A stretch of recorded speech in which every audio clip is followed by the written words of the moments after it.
Kalina Oktarani bongkar perselingkuhan Vicky Prasetyo di malam tahun baru. Kedatangan Vicky Prasetyo ke kediaman ibunya belum lama ini tampaknya membuat Kalina Oktarani cukup geram. Dia bahkan menuding mantan suaminya itu melakukan pencitraan untuk meraih simpati publik. Padahal, di balik semua itu sang presenter melukai perasaannya dengan berselingkuh sebelum talak terucap.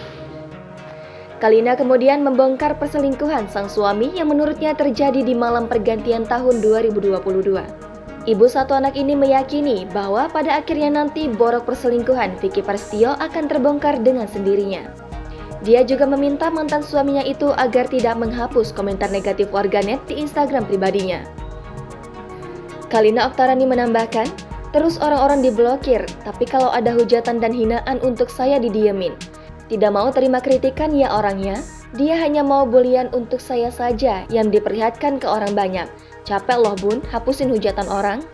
Pada akhir keterangannya, Kalina berharap Vicky Prasetyo menikmati bualan ceritanya di satu program TV lainnya.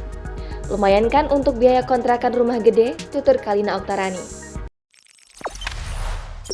Jangan lupa subscribe, share, komen, dan like ya!